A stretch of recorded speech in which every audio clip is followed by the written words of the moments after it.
Hi, yes, I'm Karen Donaldson-Barron, and I'm taking you through today's webinar. So obviously I'm a few years off myself going into menopause, but we do work with a lot of ladies who are struggling with symptoms of menopause and just kind of knowing where to go. So that's where why I've decided to cover that in today's webinar. So let me go on to my screen share here.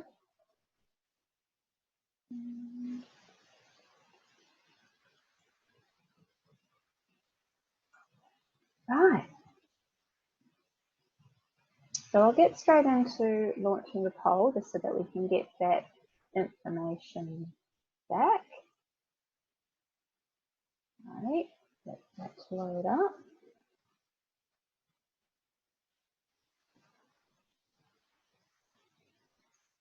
Now I'm going to figure out how to do that.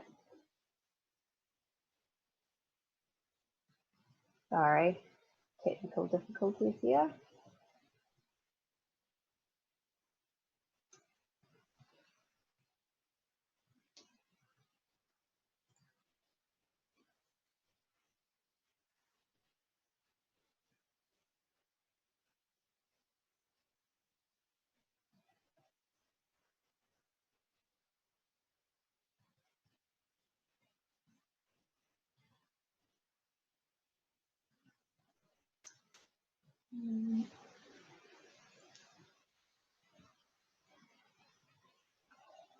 I'm not used to managing two screens at once with this.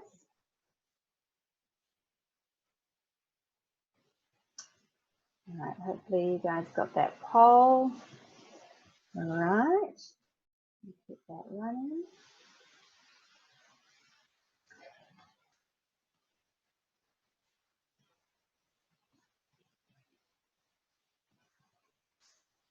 All right, we are away. Okay, so our goal is to cover some of the symptoms of menopause and how to combat those. So menopause stages, we have pre-menopause, so that is where you have no symptoms of menopause and you're still having a regular menstrual cycle. Then we have perimenopause, so this is where you may start to experience some of the symptoms of menopause. We'll cover a lot of those symptoms shortly. You'll be starting to get some irregularity in your cycle as your estrogen levels drop, and this may last for anywhere between 4 months to up to 4 years. And then when you get to menopause, it officially starts when you've not had a period for 12 months. Right, so coming into some of the symptoms here. So looking at our poll at the moment, the weight gain, reduced strength and fitness, and bone health tend to be leading that. Generally the things I notice most concerning to women and also most concerning to us as health professionals and to your doctors is, of course, that middle age spread. So that weight gain, especially around the middle, that a lot of ladies find really difficult to control through menopause. The hot flushes, urinary incontinence or leaking, so if you're basically wetting yourself, not an attractive look and a bit embarrassing. And then a lack of energy, tiredness or fatigue. Some people might just be a little bit worried because it's just a sign that they are getting older, and that can be quite, can cause a little bit of anxiety. Often people notice differences in their sleep, difficulty falling asleep, waking in the night, or waking with those hot flushes as well, which can obviously disturb your sleep. And then the mood swings, and this can be due to those hormonal fluctuations. So again, we'll cover some things around that later on.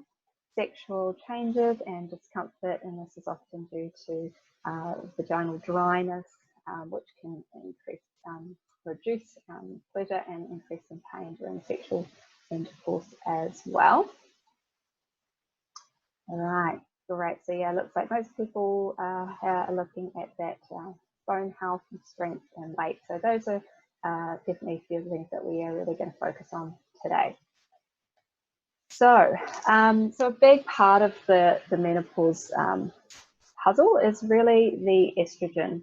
So estrogen, as we know, has a lot of, well, actually, some people might not know that estrogen has a lot of functions in the body. So most people do know that it is in control of the menstrual cycle, and it is what develops the female physical characteristics. The typical female weight deposit into the breast and around the hips gives us our female characteristics. So estrogen plays a huge role in that. Men have estrogen as well in a much smaller amount, and too much estrogen for men tends to mean that they put weight on around the middle and possibly around the breasts as well. But it's really, really important, and it's things like it increases your cerebral blood flow. So it increases blood flow to your brain, provides some anti-inflammatory effects, and promotes neural synapses and activity within the brain as well. So some people find that they get a lot of brain fog. You know, it happens at different stages. You can get your baby fog, you know, your chemo brain if you've gone through cancer treatment, and your menopause sort of brain fog. So it is a very real thing. We're not going to cover it in a great detail later, so I'll just have a couple of notes on that now, if it's something that you are worried about. So things like your physical challenges, and that's why we like Pilates, because again, it does, people often doing new exercises that they find quite challenging, and they find that exercise is just as beneficial as doing Sudoku puzzles for cognitive function. So doing dance classes, step classes, things that require coordination are fantastic for waking up those neural connections and synapses. Estrogen increases the receptors of these things in your brain, so with a lack of that, it can cause some problems. Some people will take natural supplements, things like ginseng, help with this, and often your DHA omega oils can be really helpful for that as well. So it's always a good idea to just talk to a pharmacist or naturopath or health store about natural remedies that can increase cognitive function. Know that some of them have side effects. They might give you gas or a funny tummy, so sometimes you do just have to try and see. But regular exercise, as we'll talk about later, is also a really important part of keeping the brain function going. Then we also will cover in a lot more detail soon about its role in slowing down the cells that are involved in the breakdown of bone. So your bones are not just, a lot of people think that bones are just a structure that's there, it doesn't change. The fact bones are actually going through a constant state of remodeling and rebuilding. Old bone dies and new bone grows.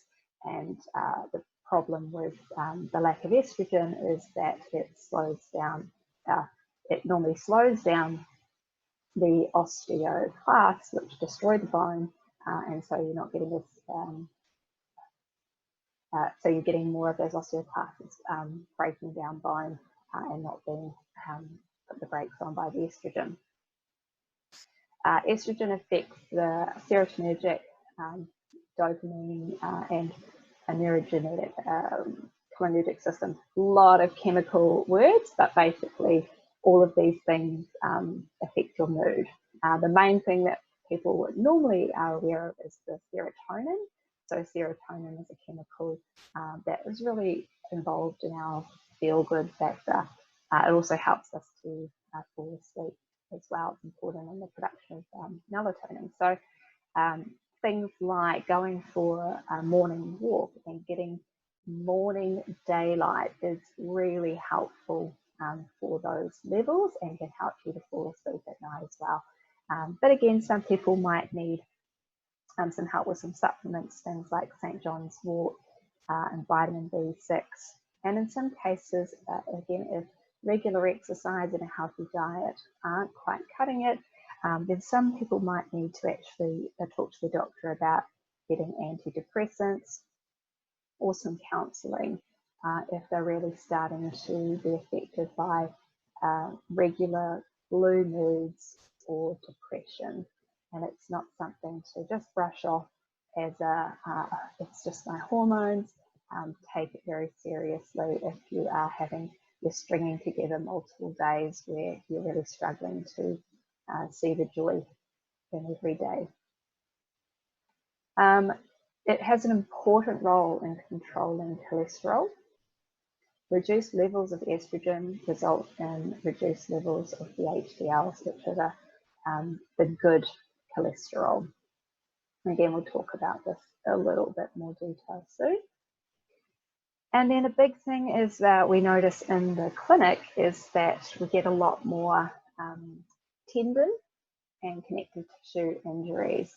So vulnerable areas are the Achilles tendon, rotator cuff tendons. So estrogen has a protective effect on connective tissue. So if you've got this estrogen, the tendons often can't take as much load, and so people often get caught out if they go a little bit overboard with the gardening or get into an exercise routine too quickly, or try to lift too many bags of groceries, etc., from the car in one go. So just be cautious of this and be wary of protecting those muscles and tendons. Right, going on. So doing a little bit of talk now about the bone, essentially. So as we said earlier, estrogen really has a big role to play in preventing the breakdown of bone, slowing down the bone. Getting the balance right. So if you are underweight and have a low BMI, then you have a greater risk of osteoporosis. And again, I don't fully understand why this is. It could be because you don't have as much reserves stored in the body, and the body starts to take things from the bone, which can break it down a bit quicker. And then if you're overweight, then you're putting a lot of pressure on your joints, and you are more at risk of metabolic syndromes, such as cardiovascular disease and type 2 diabetes. So we want to make sure that we're getting that body weight right,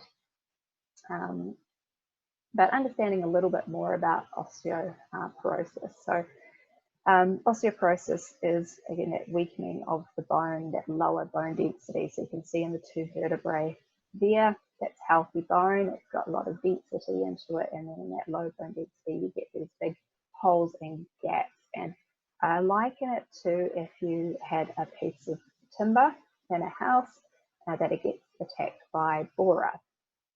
And obviously, as the borer eats these great big holes into the wood, that wood will eventually not be able to take the load that has been put on it, and it can break. And generally, anyone who has a lot more falls, breaking bones, will get tested for lower bone density with a scan, and may be put onto some supplementation as well. But what can happen in the spine is, especially with the vertebral bodies, if you're a bit rounded through your upper and back, especially for that thoracic spine, then too much weight goes onto the front of the vertebral body, and you can get some compression fractures, which then turn the vertebral body instead of into a square into a wedge, and then that makes that curve in the back worse. So obviously we want to try and prevent this process as much as we can. You reach your peak bone mass at age 40, and then there's a steady reduction, the downhill slide, of 0.5% to 1% of bone mass per year in men and women. And so, we see that anyway in these age-related changes due to some changes in the parathyroid hormones, calcitonin, as well as the production of active vitamin D by the kidneys, which contribute to the slow decline in bone mass. And so hence why getting vitamin D, getting some sunshine outside 20 minutes a day, or some are breaking that up into 5 or 10 minute lots is important, and some people may need to be supplemented with vitamin D. Especially as we get older, the kidney function starts to decline, and along with it, that production of vitamin D. So this increases by 2 to 3% and continues for 8 to 10 years post-menopause before eventually balances back out again. And just as a comparison, if you were an astronaut, maybe I write this down. Oh, astronauts, because they have no gravity and no weight going through their bones, they lose 1 to 2% every month. So basically, each year of your life after menopause, if you're not counteracting the effects of the menopause well, then it's like spending a month or two in outer space. And astronauts undertake rigorous strengthening to build their bone density up while they're in outer space. So it's something to be taken very seriously. So yeah, we talked about bones under this constant state of remodeling. The estrogen plays a role in that. The reduction of estrogen plays a role in that. And in terms of the research out there, there are medications. Calcium supplementation is one of them, vitamin D. Just worth a note that if you are taking a calcium supplement, then you want to include some magnesium with that as well, and that should be at a ratio of 2 to 1. So if you're taking 1,000 milligrams of calcium, for example, you want to take 500 of magnesium with that, and as they work together for the bones, and also it could lead you out of proportion with the magnesium, which could lead to more muscle cramps, difficulty sleeping, and nerve pains as well. But the evidence is really showing that resistance training is the most effective way of keeping up bone density, because as we put load on the muscles, and the muscles pull on the bone, and that pulling on the bone is what then forces the body, or tells the body to, hey, let's remodel this bone. We need this bone to be a bit stronger to withstand these forces going through from the muscles. And if you are a regular walker, for example, your body gets used to walking every day, and it's nothing different. So again, it won't necessarily remodel. You need to up the ante. You need to think about the stairs or some trails or some varying terrain, or if you are able to, if you're not held back by any cardiovascular problems or joint problems or injuries, looking at bringing in a little bit of jogging, just so again, there's a little bit more impact going through the body. Again, some people will do their sole exercise, might be aqua aerobics, for example. Aqua aerobics can be a fantastic cardiovascular exercise and can provide some strengthening as well, but you're not getting that gravity and that loading going into the bones like you are with land-based exercises. So you need to be still doing something that is going to be putting a little bit more load onto those bones.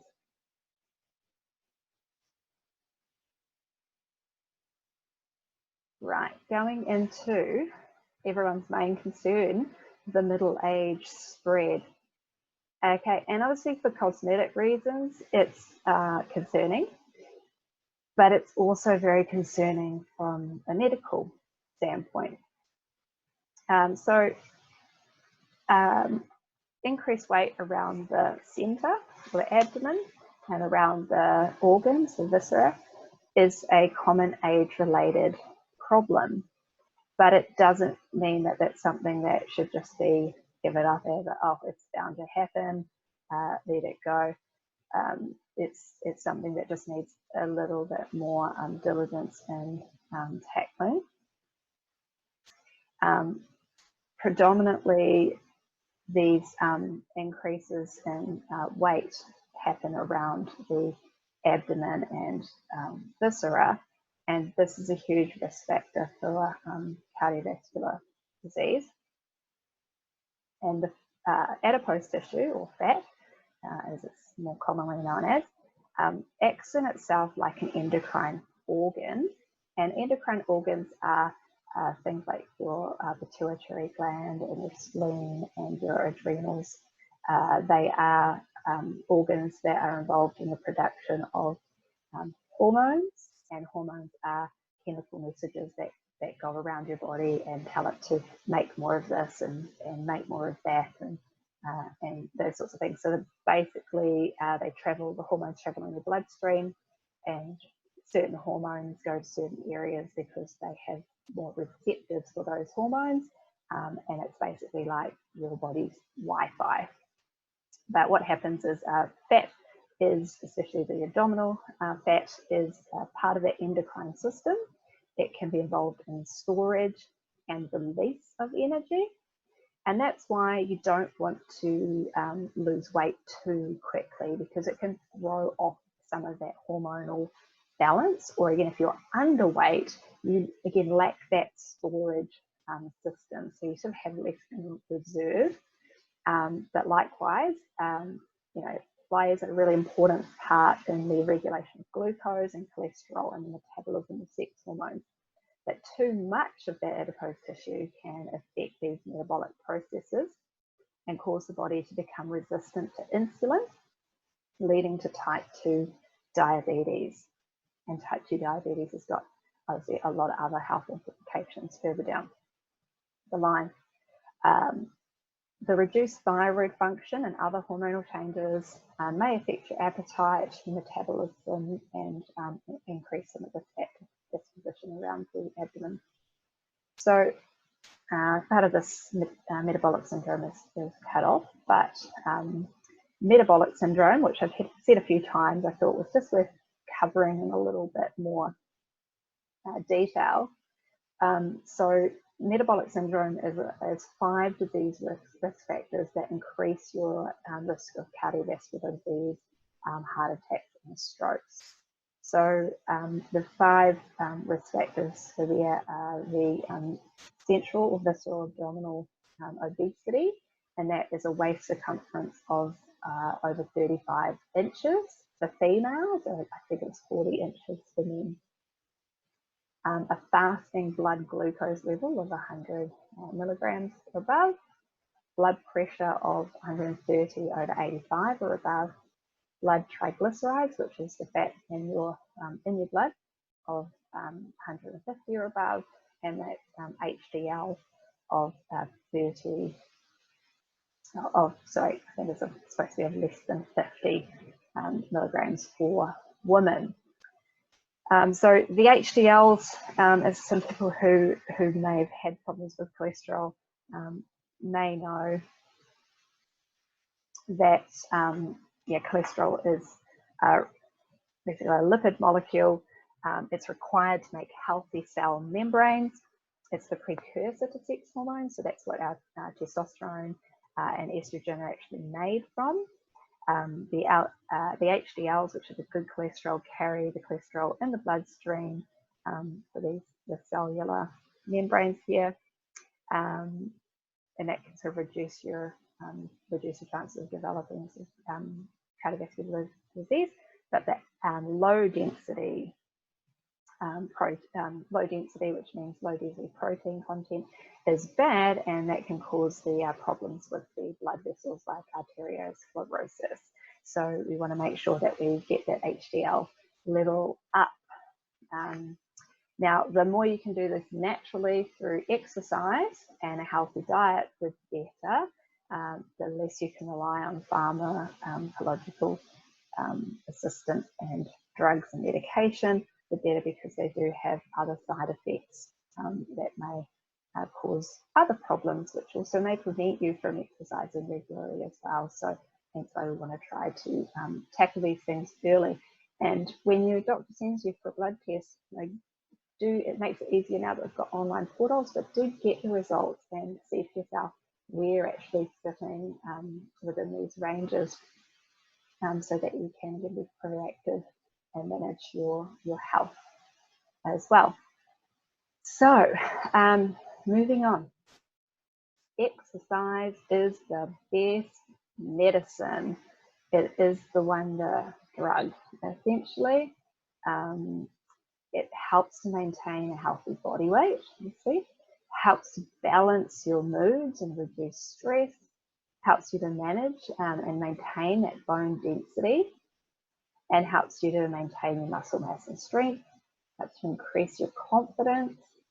It creates important social connections. So, I mean, I know so many ladies that go to my Pilates classes, and I know other ones that go to other group fitness classes.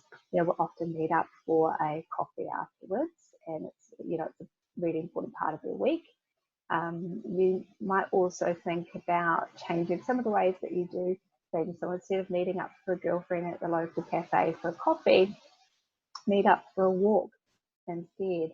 And you might still have the coffee afterwards, that's fine. But again, you might want to think a little bit more closely about whether you have the coffee and the muffin to go with it. If you're really wanting to, you know, measure up the calories in a muffin, for example, and then think about how long you have to walk for or cycle for, or how long you have to do an exercise class for to burn off those calories, and really decide whether you want that walk to, you know, be an advantage to you, or you're really just staying the same with that, because, you know, it all does come in down to calories in and calories out.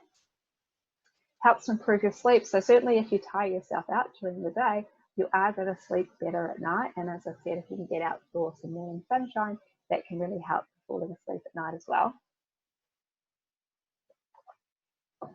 There's lots of good sleep tips, and again, especially if people have hot flashes at night as well. Things like, you know, wearing light night clothes, using layered bedding so that you can strip back layers as you need to. Try using some dry fit or moisture wicking materials, have a fan ready, have some water next to your bed, and even have like a cold ice pack that you can put underneath your pillow, and then you can flip your pillow over so that your head can rest on that nice ice pack, or even using one down at your feet as well. Obviously, in terms of sleep, setting up a really good sleep environment is important, and a sleep routine, especially if you're retired. You may go to bed at different times, wake up at different times. See if you can try and set a routine of always waking and going to sleep at similar times, keeping that routine. So your body knows, and it knows what to expect as to when that sleep's coming and how it's coming. Obviously, reducing the exposure to those blue lights, cell phones especially, and computer screens in the few hours before bed. Making yourself a drink of chamomile tea, even if that's a bit cooled down, so it doesn't make it too hot.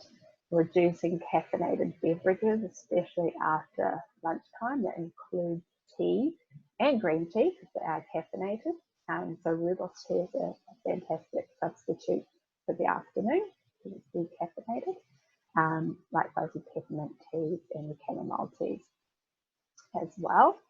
And some people actually like to have a shower, so it helps the body to get your blood vessels to dilate a little bit, which allows your blood to cool down.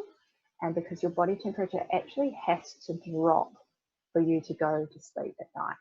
So if it's too cold, you won't sleep, because your body will be keeping its blood close to the center, and that core body temperature won't drop. If it's too hot, your blood vessels may dilate, so all your blood starts to move out to your periphery, but it's too warm, so your blood can't cool down at all. So sometimes just having a shower, and then putting on some lighter clothing, that you can allow yourself to gently cool down a bit as well, so that you can drop off to sleep. We're going to look a bit more closely about exercising the pelvic floor. So obviously you want to think about specific pelvic floor exercises and exercises for the core, but generally exercise as a whole can improve your, if you're considering your pelvic floor and doing it, can improve that function as well. And of course, less body weight, and especially around the abdomen, can really help to reduce the strain on your pelvic floor as well.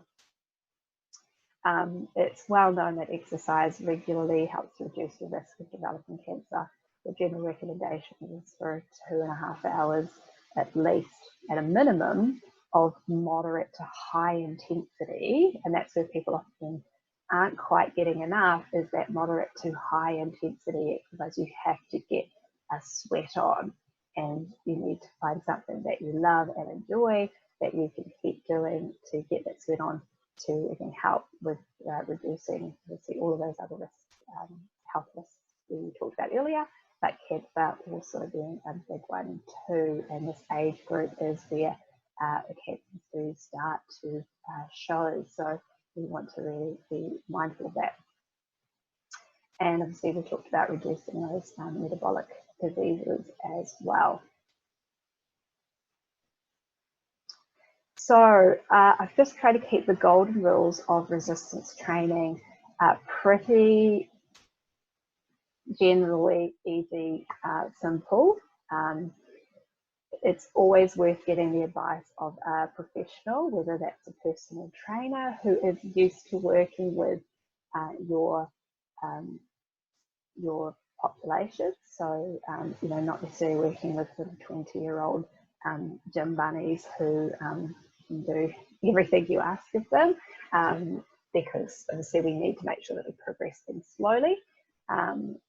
And our physio is also should be able to prescribe exercises as well. But you'll get more bang for your buck if you target the major muscle groups, so especially the legs, the quads, the glutes, some of the bigger shoulder muscles as well. And usually a lot of people like to focus on the ones that improve your posture and hate doing all the pushing, lifting exercises. It is important to work on those muscles because those are the ones that get weak and get injured and then make life a lot harder, but it gets just doing them the right way, so that you avoid injury and can keep exercising. We want to look at quality versus quantity. So if you're doing an exercise and the quality of it starts to diminish because you're fatiguing, then you need to stop as you're doing it, and then maybe need to reassess the resistance that you are using. So when we're trying to build bulk in a muscle and strength in a muscle, we normally go for a higher weight with lower repetitions. So it might be 6 to 8 repetitions. Whereas when we're wanting to build endurance, we go for higher repetitions, so 12 or 15 repetitions. And in most cases, I think it's safest to go with that endurance, especially starting out. So again, you're not overloading those tendons or other connective tissues around the joints as well. And then it's important to mix it up and do some varied exercises. So it's fine to start out with a program, get used to it, but you want to see if you can try to modify that so that, again, your body doesn't get too accustomed to doing the same thing. You can freshen things up a little bit and find some new muscles. And then you're often, if you find that you've reached a plateau, you'll be able to kind of step up to another level as you vary your workout.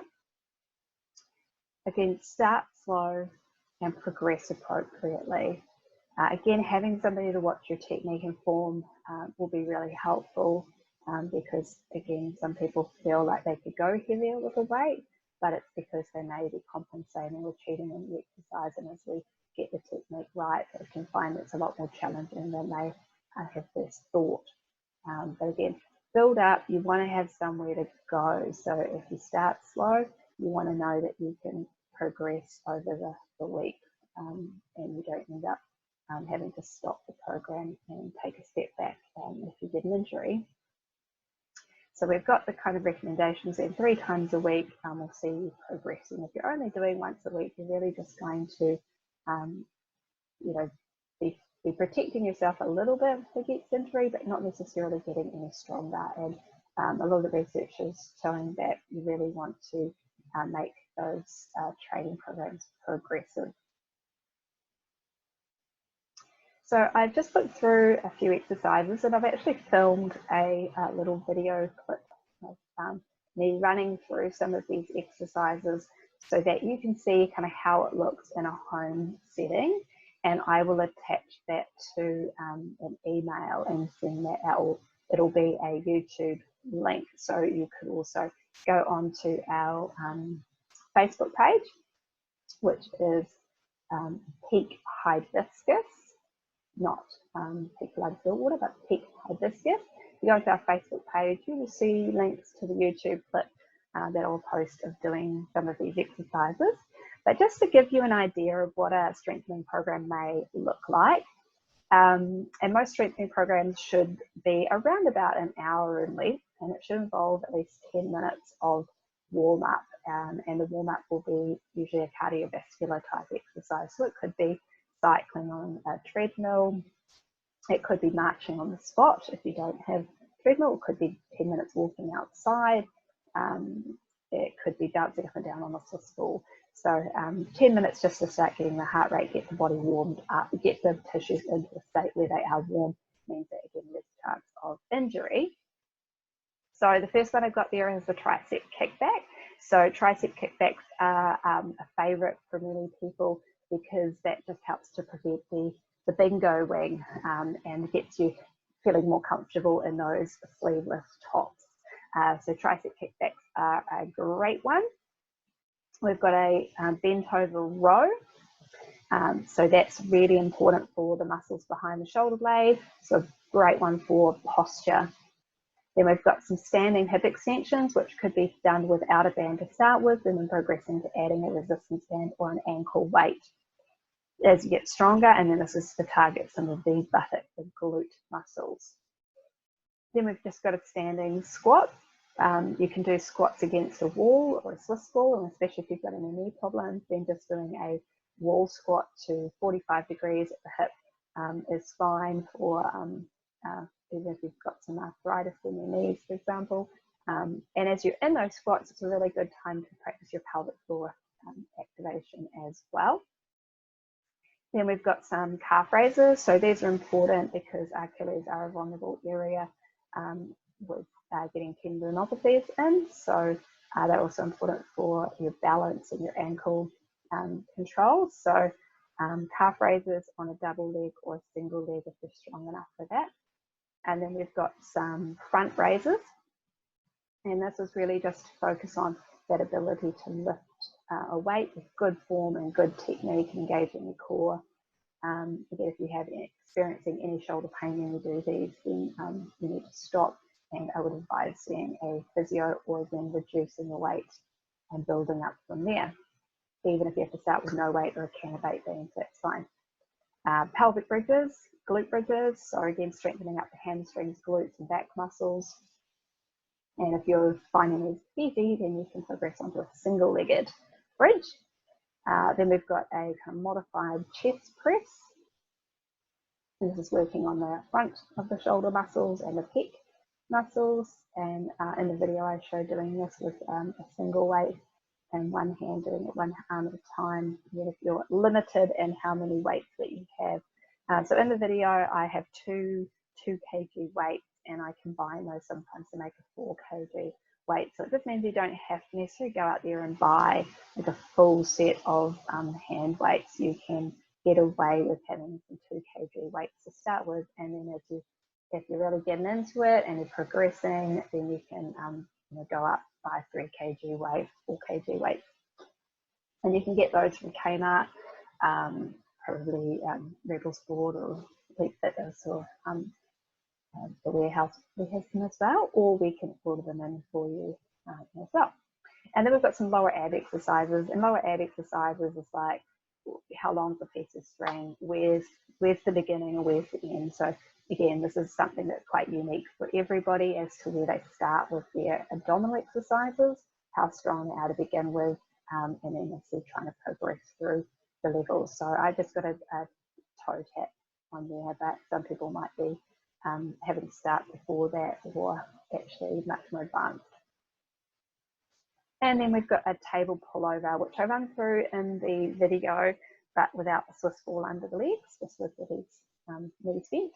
And the main focus on this one is actually on the muscles underneath your shoulders, so your lats especially, which is important for helping to keep your shoulders down. And it also really creates an important connection from your ribs down into your core. Okay, getting on to the fun stuff, the crux of the matter here. Does your bladder rule your life? Are you constantly looking to see where the bathroom is, making sure that you go to the bathroom before you leave the house? As soon as you enter the house, are you doing the little jiggy dance as you're trying to get the keys in the door? Um, Urinary incontinence is very common, but doesn't mean that it should be ignored or accepted as normal. 1 in 3 women between 35 and 55 years of age suffer from urinary incontinence, and this can worsen with menopause as you get reduced, the reduced estrogen can cause the pelvic floor muscles to weaken, along with many of the other muscles around the body, which is why we want to do some strengthening and resistance training. But this will result in increased urinary frequency or urgency and stress incontinence. 85% of incontinence problems can be cured in 5 physiotherapy sessions. But I'm sure Poise and Tenor Lady don't want you to know that. They'd much rather you slap a pad on and carry on as if nothing's wrong. Okay, now pads are fine as an interim and a bit of a safety net, but should not just be relied on as your main control for incontinence. Now, what happens to the other 15% that aren't fit for physio? Well, some of those may be related to other medical problems, hormone problems, chemical problems, and may require more gynecological investigation. But certainly you've got nothing to lose from doing the pelvic floor exercises. So the pelvic floor is a series of muscles, if you weren't familiar with them already. Now this view of this picture is looking from a bird's eye view down through the pelvis and the pelvic floor. So we can see there's a couple of holes in there, which is where our anus and our vagina and urethra come out. And then you've got muscles that go from the front, the pubic bone here, wrap around and pull towards the front, and they come in between, and there's muscles right through either side of the pelvis as well, going from your tailbone to your pubic bone and out to the sides, which are right on the inside of your sit bones that you are currently sitting on. And so consider it like a bowl that's a little bit elasticated, and that's our pelvic floor muscles. So obviously doing your pelvic floor muscles is going to reduce incontinence, prevent and manage pelvic organ prolapse. It will improve blood flow to the area. So that's really important, as in menopause with that reduced estrogen, women can experience a lot of dryness and thinning of the vulva, the vaginal walls, which can make intercourse uncomfortable as well. So we want to promote some blood flow to the area by activating those muscles. Use it or lose it.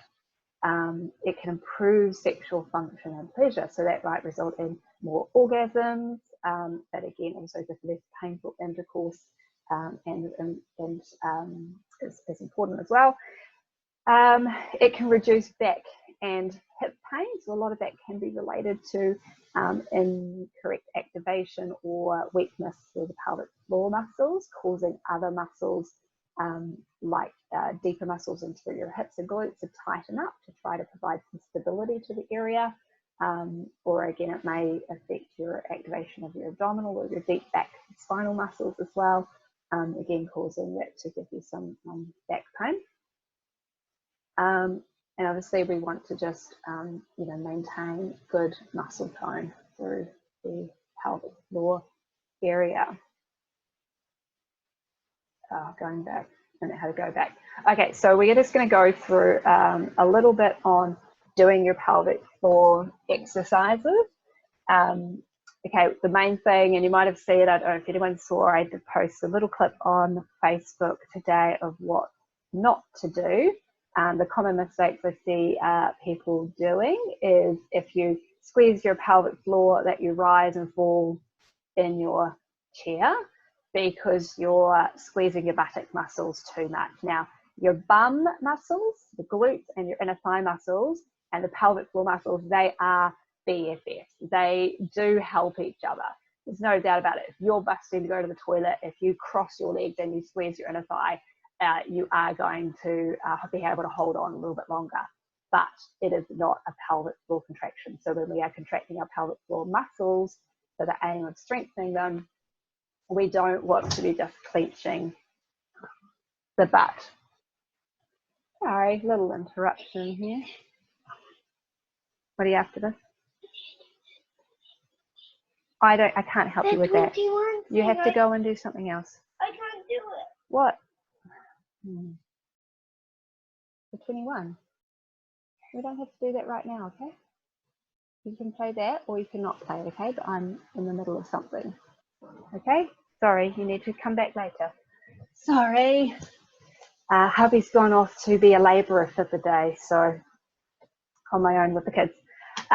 Okay, so yes, so we don't want to just clench the buttock muscles. That's a big no-no. The other thing is if you're lying down doing them, or even if you're standing up doing them, is too much pelvic tilting. So kind of tucking the bum under as you do it. Again, this is not a pelvic floor contraction. Your pelvic floor doesn't create movement of your back or your pelvis. So if you're doing a pelvic floor contraction and you're physically moving your spine, then you are doing it wrong. Sometimes it is a case of less is more. So stripping away some of those extra muscles is important. If you start to kind of raise your eyebrows when you do it, again, this isn't the worst thing in the world. It just means that your body is really struggling to find the muscles it wants, and it's just using a whole lot of other muscles to try to get there. And then the last one is holding your breath. So sucking up through the stomach and lifting up of the rib cage. Now this is where your body is trying to use your diaphragm to suck your pelvic floor up like a plunger. Okay, that is not how we use the pelvic floor. The diaphragm needs to work and continue to work to breathe, not to try to lift your pelvic floor. And being able to breathe normally while you do that pelvic floor exercises is pretty essential as well. And it's probably one of the things that people struggle with the most, okay? But relaxing the chest, relaxing the ribs. Some people, again, will have a little bit less sensation or awareness of their abdominal muscles and pelvic floor muscles if they have had surgery, if they've had previous cesarean section, abdominal surgery for any reason, hysterectomies. Again, that could affect the way that you're activating your pelvic floor or using your diaphragm as well. And again, if you are struggling to know if you're doing the right thing, do see a physiotherapist, see someone who does work with the pelvic floor, and there are specific pelvic floor women's health physiotherapists who can do full exam. But we look at it quite a lot because it's so involved with the Pilates that we do. So we don't do an exam of the pelvic floor, but we can see a lot from the outside, which can still be very, very useful. So, okay, so let's think about our pelvic floor. So we want to make sure that you can sit, you can stand, you can lie. You can lie on your side, you can lie on your back, you can lie any way you want. Pelvic floor should be able to work in any position. So some positions are easier than others. So naturally what happens when you're sitting or standing is that the weight of your organs, your intestines, your bladder, your uterus are going to be sitting on your pelvic floor. And if you think about that pelvic floor just like a little hammock, as the weight of those in gravity sits on the pelvic floor, what should happen is reflexively those muscles want to contract and lift, okay? And even if that doesn't reflexively happen for you so well anymore because those muscles are a bit weak, it means that when you do contract them, you're going to feel a little bit more like you are lifting something, basically like you're doing weight training for your pelvic floor muscles. So if those muscles are particularly weak though, and deconditioned, or again, you've just had surgery and everything is a bit sensitive, and weeks through there, then you might want to start these exercises lying down just to make sure that you are able to activate them without the resistance. So again, it's just like if you're doing a resistance for your bicep and you're doing some bicep curls, if you've just had surgery on that bicep, or maybe you haven't used your bicep in years and years and years, maybe since the birth of your first child, you're not going to go slam a 20 kg weight in your hand and say, here, lift this. So you want to make sure that you're doing the right exercise in the right position for your strength level. So I'm just going to keep doing them in sitting for now, but feel free to practice in any other position. So we're going to start with the back passage. So most people find that contracting around the anus is probably the easiest part to feel. So when we do a pelvic floor contraction around there, we're going to try to imagine as if we've got a little bit of gas, a little fart brewing. We're maybe in a very important meeting or a date, or we're at doctor's surgery, and we've got a little fart brewing, and we're wanting to hold that in. So we're going to tighten around the anal sphincter, and then we're going to try to create a little bit of a lift as well. And then we're going to relax it. So we're going to get that squeeze, tighten. Oh, there's that little bit of farts brewing, and then relax it again, and then we again tighten. So we want to again make sure that we can continue to breathe when we do that. Again, we're not rising up and down on the seat, and we're not rocking the pelvis back or forward. We're not holding the breath, and we're not elevating the chest. Okay, then we move towards the center. So now we're looking more around the vagina. So we're imagining as if we had a tampon half inserted, and you're just going to tighten around that and then gently try to pull it up inside and then relax. Now, it's not a big movement. We're literally talking about a few millimeters of lift here. So if you're trying to suck that right up, again, you're going to pull it right up into your diaphragm, and that's not good. So we want to do just a little lift. Now, if you have to, slide your hand between your legs and just rest it just on that perineal area. And again, you want to just feel a gentle lift. Make sure that you're not dropping, pushing down. Okay, we always want to feel the sensation that we're trying to slow down the flow, not speed it up. So we're trying to gently pull up. You know, another image that you could use is imagining as if you had a $100 note, you folded it into 4 pieces, into quarters there, and you were just going to try to slide that in the space between your vulva and the seat. So it's just a little bit of a lift and relax. And then we come forward towards the urethra, so we're in P, and again we're wanting to try to get that to pull forward and up inside of us.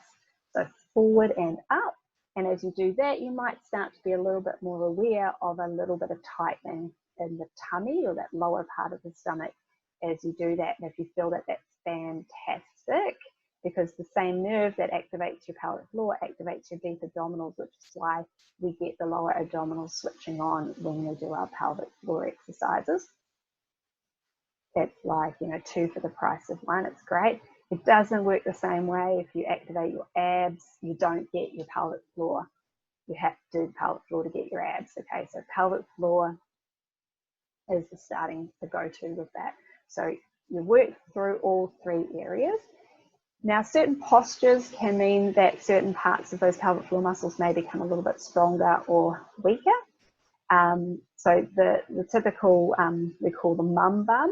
So where you kind of lose your butt and you have flat bum, doesn't look good in jeans. Now, typically that's associated with a pelvis that's a little bit too tucked under, which we call a posterior tilt. Now, that position puts the pelvic floor into a short position, which again isn't that good for it to contract in.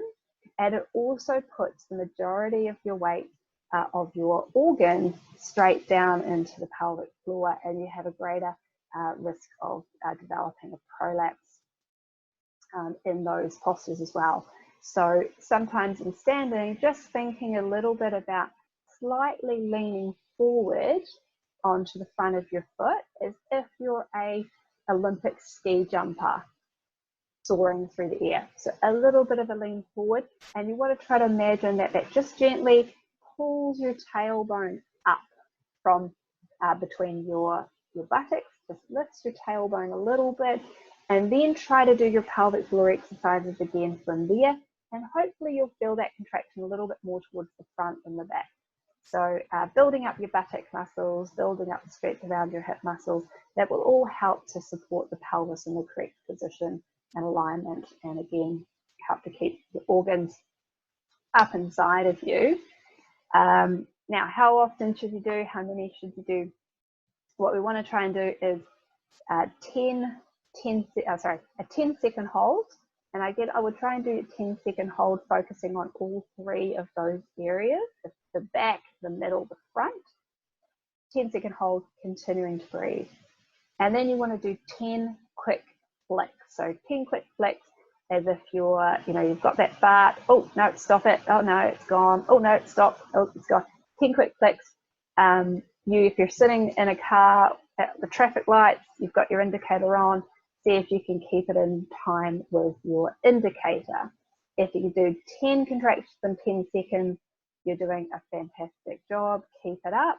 You should do these 3 times a day. Done right, you'll see benefits within 2 weeks. You have to remember to do them, of course, though. So try to tie them in with something that you're already doing, whether it's when you sit down to watch your favourite show, when you're standing up to make a cup of tea, when you stop for the traffic light. Even if you have to put a reminder on your phone, just do them. There's no reason why people should not have enough time to do them, because it literally takes 30 seconds, okay, to do them. So anywhere, anytime, practicing your pelvic floor. Now you can overdo it, of course, and if you overdo it, you can fatigue those muscles, which may make your symptoms, if you're experiencing any symptoms of prolapse or incontinence, worse. So again, if you are in a bad way, just start slow, build it up, but do them. But don't, as I say, overdo them. Do it 3 times a day, not anymore. Could be less if you need to, but just work through them.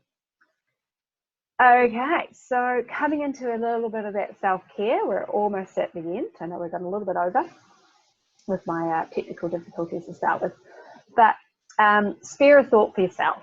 So it can be a really changing time. As I say, menopause is the adolescence of older age. You've got a wealth of knowledge. It's really important to find other people to share that information with, those experiences with, especially females. We love to gather in numbers. So it's important to do things for yourself. Some people love the fact they come to an age now where they can say no. If they don't want to do something, just say no. It's fantastic. Practicing some self-care, breathing, relaxation, stretching, good nutrition, mindfulness practice can all help to counteract some of the mood changes that occur, some of the, anxiety, mood, lack of flexibility, tiredness, difficulty sleeping. I can send through again some connections if anyone needs them on body scan techniques, so going through systematically each muscle group and tensing and relaxing them. So if you want anything on that, just send me an email to karen@peakpilates.co.nz or to millwood@peakpilates.co.nz, and I will just send you a couple of links to some of these things. But I quite liked this when it came through on my Facebook feed, which was the self-care menu. So sometimes just having a little list of things that you like to do for yourself that aren't a chore, that you'd love to do, that really help you to feel relaxed and calm, and like you're learning something new as well. So it's never too late to start a new hobby. Maybe take up some craft, get back to drawing or painting or crochet or darts or whatever you decide you want to do. Listen to your favorite music, start a new exercise class, reading a book, going for a walk, again, listening to a relaxation and meditation CD, doing a yoga class, lots of things. Again, they don't have to be a chore. See them as a treat as you're doing these things. And then getting into the athlete, again, don't have a lot of time left, but a few main things to consider when you're an older athlete, and obviously post-menopause, is that we want to make sure that we hydrate during our training sessions. So we're not able to necessarily store as much water, especially if you're a lower body weight post-menopause. So it's important to make sure that you either take a hydration pack, or that there's drink stops somewhere along the way to hydrate if you're running, for example, or have a drink bottle with you if you're in the gym. And take care of those connective tissues and tendons by really monitoring how quickly you increase training load, intensity, or speed, or volume, or any plyometric stuff. You might feel fine when you do them, but your body may not thank you the next day. So I just say, very much proceed with caution with these, and take it very slow. And then the next day, 24 hours afterwards, if your body handled it, great, that's fine. Again, make sure that you give yourself enough recovery in between hard training sessions. So I do a lot of running, and what we might find is that the females in general might only handle 2 actual sessions per week, structured interval sessions, or hard training sessions, and the rest of them just have to be your base and your foundation. And the same thing might be for a gym program, or if you're playing a team sport. Make sure that you allow yourself recovery and have no more than sort of 1 or 2 hard sessions per week. Increase your protein intake pre and post training. So having a little protein snack of before you exercise, and then at least 20, I think it's like 20, don't know where I've written it. Had some ideas for some protein snacks, but 20 grams post-exercise. Even more important for females than men, believe it or not. So for example, that could be 2 or 3 eggs. It could be a pot of Greek yogurt, especially I see Ezio has a high protein yogurt, which is fantastic. Could be half or 3/4 a cup of cottage cheese. It could be some beans or lentils, some tofu, almonds, chicken. And you want to try and get that into your 20 minutes, within the first 20 minutes after your workout or your training session. And the average woman at this age requires 1.5 grams per kg per day of protein. And on average, most women only get probably about 50% of their protein needs per day. So, just maybe have a little bit of a rundown, or talk to a nutritionist about are you getting enough protein? And address any niggles early. Don't let them brew and harbour. Talk to somebody, see a physio, or let your coach know so they can modify your program. And finally, we come to our last slide, which is sculpting your vision. And what I just want to try to resonate with you is that you want to think about, how do you see yourself 10 years from now? Because how you are going to be then starts now. How you are now started 10 years before that, or 20 years before that. But you have to establish these sort of lifetime habits, and look at how you're working towards that now. I see so many people are so busy, they just don't have time. They know they should get out for the bike. I'll do it when I'm retired, but that might be too late. So, look at, if you can't fit this exercise, and it's so important, if you can't fit it into your lifestyle, you need to change your lifestyle. You need to look at how you're working, if you're still working, to make sure that you can do the things that you need to do for you, because 10 years later might be too late. So I want you just to think about from today what you've got out of the session, and think about what is one thing that you would like to start doing regularly for yourself, And what is one habit that you want to change or modify or replace?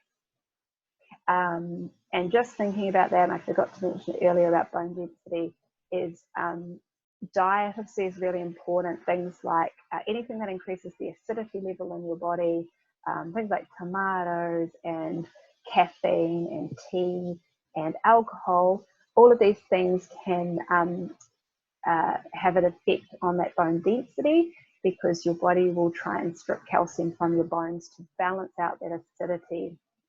It can also create more muscle knots and trigger points and tension, again, because your muscles are acidic.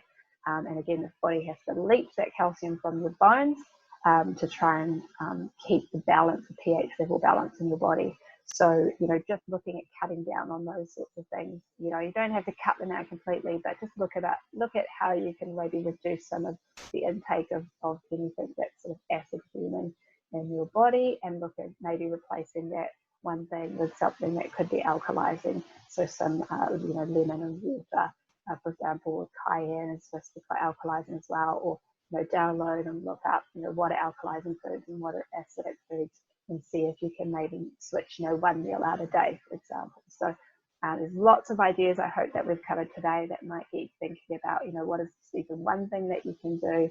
And I love the saying, I reminded myself of it the other day, do one thing today, or do something today that your future self will thank you for. And I urge you to actually keep a running tally of the things that you do one day, and that can really help to motivate you to keep doing those things. And it's often that positive thoughts create positive action, and that cycle keeps going. So yeah, I hope that you can find some benefit in what we've talked about today.